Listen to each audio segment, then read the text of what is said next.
ಯೇಸು ಕ್ರಿಸ್ತನ ಮಹಾಪರಿಶುದ್ಧ ನಾಮದಲ್ಲಿ ನಿಮ್ಮೆಲ್ಲರನ್ನು ವಂದಿಸುತ್ತವನಾಗಿದ್ದೇನೆ. Praise the lord. ಶಾಲೋ. ಈ ಬೆಳಗಿನ ಜಾವದಲ್ಲಿ ವಾಕ್ಯ ಓದಿಕೊಳ್ಳೋಣ. ಪೌಲನು ಫಿಲಿಪಿಯರಿಗೆ ಬರೆದ ಪತ್ರಿಕೆ 4ನೇ ಅಧ್ಯಾಯ 6ನೇ ವಚನ 7ನೇ ವಚನ ಓದಿಕೊಂಡು ಸ್ವಲ್ಪ ಹೊತ್ತು ಧ್ಯಾನ ಮಾಡಿಕೊಳ್ಳೋಣ. ಯಾವ ಸಂಬಂಧವಾಗಿಯೂ ಚಿಂತೆ ಮಾಡದೆ ಸರ್ವ ವಿಷಯದಲ್ಲಿ ದೇವರ ಮುಂದೆ ಕೃತಜ್ಞ ಸ್ತುತಿಯನ್ನು ಪ್ರಾರ್ಥನೆ ವಿಜ್ಞಾಪನೆಗಳನ್ನು ಮಾಡುತ್ತಾ ನಿಮಗೆ ಬೇಕಾದದ್ದನ್ನು ತಿಳಿಯಪಡಿಸಿ, ಆಗ ಎಲ್ಲಾ ಗ್ರಹಿಕೆಯನ್ನು ಮೀರುವ ದೇವ ಶಾಂತಿಯನ್ನು ನಿಮ್ಮ ಹೃದಯಗಳನ್ನು ಆಲೋಚನೆಗಳನ್ನು ಕ್ರಿಸ್ತ ಯೇಸುವಿನಲ್ಲಿ ಕಾಯುವುದು.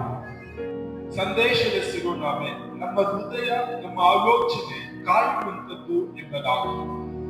ಈ ಸತ್ಯವೇದದಲ್ಲಿ ನಾವು ನೋಡುವಾಗ ನಮ್ಮ ಹೃದಯವನ್ನು, ನಮ್ಮ ಆಲೋಚನೆಯನ್ನು ಯಾರು ಕಾಯುತ್ತಾರೆ, ನಮ್ಮನ್ನು ಯಾವುದರಿಂದ ಕಾಯುತ್ತಾರೆ ಎಂಬುದಾಗಿ ನೋಡುವಾಗ ಯೇಸು ಕ್ರಿಸ್ತನು ಸರ್ವ ವಿಷಯವಾಗಿ, ಎಲ್ಲಾ ವಿಷಯ ಸಂಬಂಧವಾಗಿ ಯೇಸು ಕ್ರಿಸ್ತನು ನಮ್ಮ ಹೃದಯವನ್ನು, ನಮ್ಮ ಆಲೋಚನೆಯನ್ನು ಕಾಯುತ್ತಾರೆ.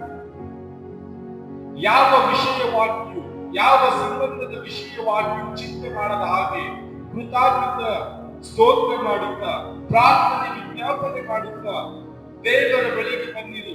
ಯೇಸು ಕ್ರಿಸ್ತನಲ್ಲಿರ್ತಕ್ಕಂಥ ಶಾಂತಿಯನ್ನು, ನಿಮ್ಮ ಹೃದಯವನ್ನು, ನಿಮ್ಮ ಆಲೋಚನೆಗಳನ್ನು ಯೇಸು ಕ್ರಿಸ್ತನಲ್ಲಿ ಕಾಯುತ್ತಾನೆ ಎಂಬುದಾಗಿ ಈ ಸತ್ಯವೇದದಲ್ಲಿ ನಾವು ನೋಡ್ತಾ ಇದ್ದೇವೆ. ಈ ಒಂದು ದಿನದಲ್ಲಿ, ಲೋಕದಲ್ಲಿ ನಾವು ಜೀವಿಸುವಾಗ ಯಾವ ರೀತಿಯಾಗಿ ಜೀವಿಸ್ತಾ ಇದ್ದೇವೆ? ಸಂಬಂಧಗಳ ವಿಷಯವಾಗಿ ನಾವು ಆಲೋಚನೆ ಮಾಡುತ್ತಾ, ನನ್ನ ಮಗನು ಹೀಗೆ ಇದ್ದಾನೆ, ನನ್ನ ಮಗಳು ಹೀಗಿದ್ದಾರೆ, ನನ್ನ ಸೊಸೆ ಹೀಗೆ, ನನ್ನ ಅತ್ತೆ ಹೀಗೆ, ನನ್ನ ಹಳೆಯನು ಹೀಗಿದ್ದಾನೆ, ನಾನು ಏನು ಮಾಡಬೇಕೆಂಬುದಾಗಿ ಯೋಚನೆ ಮಾಡುತ್ತಾ, ಆ ಯೋಚನೆಯಲ್ಲಿ ನಾವು ಕುಳಿತವರಾಗಿ ನಮ್ಮ ಜೀವಿತವನ್ನು ಕುಂದಿಸಿಕೊಳ್ಳುತ್ತಾ, ನಮ್ಮ ಜೀವಿತವನ್ನು ನಾಶನದಲ್ಲಿ ನಾವು ಹಾಕಿಕೊಳ್ಳುತ್ತಾ ಇದ್ದೇವೆ. ಈ ಸತ್ಯವೇದದಲ್ಲಿ ಸ್ಪಷ್ಟವಾಗಿ ಬರೆಯಲ್ಪಟ್ಟಿದೆ, ಯಾವ ಸಂಬಂಧದ ವಿಷಯವಾಗಿ ನೀನು ಚಿಂತೆ ಮಾಡಬೇಡ, ದೇವರ ಮುಂದೆ ಕೃತಜ್ಞತೆ ಸ್ತೋತ್ರವನ್ನು ಸಲ್ಲಿಸು, ಪ್ರಾರ್ಥನೆ ವಿಜ್ಞಾಪನೆಗಳಿಂದ ನೀನು ಬಾಯದಾಗಿ ಸತ್ಯವೇದ ಹೇಳ್ತಾ ಇದೆ. ಯೇಸು ಕ್ರಿಸ್ತನು ನಮ್ಮ ಹೃದಯವನ್ನು, ನಮ್ಮ ಆಲೋಚನೆಗಳನ್ನು ಪರಿಶೋಧಿಸಿ ಆತನ ಶಾಂತಿಯನ್ನು ಅನುಗ್ರಹಿಸುತ್ತೇನೆ ಎಂಬುದಾಗಿ ವಾಕ್ಯದಲ್ಲಿ ನೋಡುತ್ತಾ ಇದ್ದೇವೆ.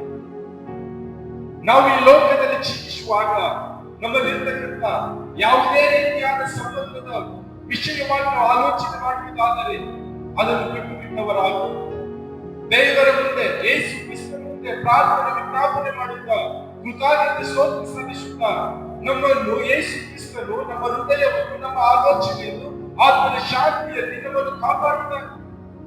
ನಾವು ಶಾಂತಿಯಾಗಿರಬೇಕು, ಸಮಾಧಾನವಾಗಿರಬೇಕು, ಸಂತೋಷವಾಗಿರಬೇಕು, ಪ್ರೀತಿಯಲ್ಲಿ ಇರಬೇಕು ಎಂಬುದಾಗಿ ಯೇಸು ಕ್ರಿಸ್ತನು ತಾನೇ ನಮ್ಮ ಸಂಬಂಧದ ವಿಷಯವಾಗಿ ನಾವು ಆತನ ಮುಂದೆ ಕೃತಜ್ಞತೆ ಸ್ತೋತ್ರ ಮಾಡುವಾಗ, ಪ್ರಾರ್ಥನೆ ವಿಜ್ಞಾಪನೆ ಮಾಡುವಾಗ ನಮ್ಮ ಎಲ್ಲ ಆಲೋಚನೆಗಳನ್ನು, ನಮ್ಮ ಹೃದಯವನ್ನು ಪರಿಶೋಧಿಸಿ ನಮಗೆ ಬೇಕಾದಂತ ಶಾಂತಿಯನ್ನು ಅನುಗ್ರಹಿಸುತ್ತಾನೆ.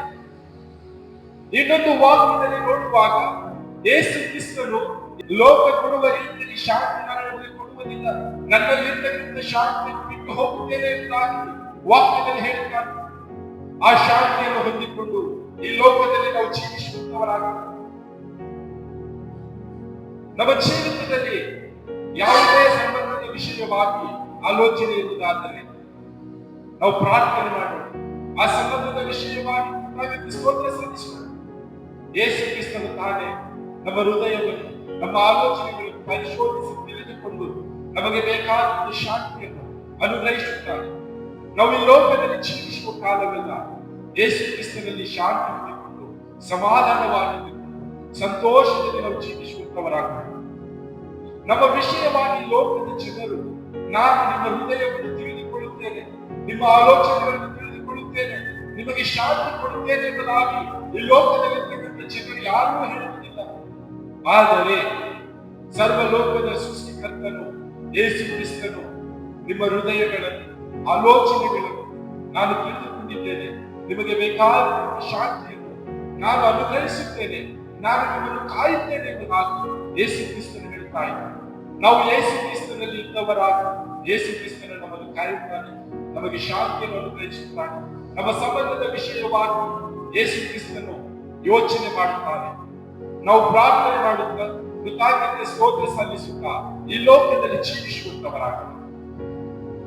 ನಮ್ಮ ಹಳೆಯ ಜೀವಿತದಲ್ಲಿ ಯಾವುದೇ ರೀತಿಯಾದ ಸಂಬಂಧದ ವಿಷಯವಾಗಿ ನಾವು ಚಿಂತೆ ಮಾಡುತ್ತಾ ಇರುತ್ತಾದರೆ, ನಾವು ಆಲೋಚಿಸುತ್ತಾ ಇರುವುದಾದರೆ, ಆ ಸಂಬಂಧದ ವಿಷಯವಾಗಿ ದೇವರ ಸನ್ನಿಧಾನದಲ್ಲಿ ಯೇಸು ಕ್ರಿಸ್ತನ ಪಾದದ ನಾಮದಲ್ಲಿ ನಾವು ತೆಗೆದುಕೊಂಡು ಬಂದು ನಾವು ಕೃತಜ್ಞತೆ ಸ್ತೋತ್ರ ಸಲ್ಲಿಸುತ್ತಾ ಪ್ರಾರ್ಥನೆ ವಿಜ್ಞಾಪನೆಗಳನ್ನು ಮಾಡುತ್ತಾ ನಾವು ಜೀವಿಸುವಾಗ ನಮಗೆ ಬೇಕಾಗಿರತಕ್ಕಂಥ ಸಮಾಧಾನವನ್ನು ಯೇಸು ಕ್ರಿಸ್ತನು ಅನುಗ್ರಹಿಸುತ್ತಾನೆ. ನಾವು ಸಮಾಧಾನ ಹೊಂದಿಕೊಂಡು ಈ ಲೋಕದಲ್ಲಿ ಜೀವಿಸುವಂತವರಾಗ ಕರ್ತನು ಈ ವಾಕ್ಯವೆಲ್ಲರ ಆಶೀರ್ವದಿಸಲಿ.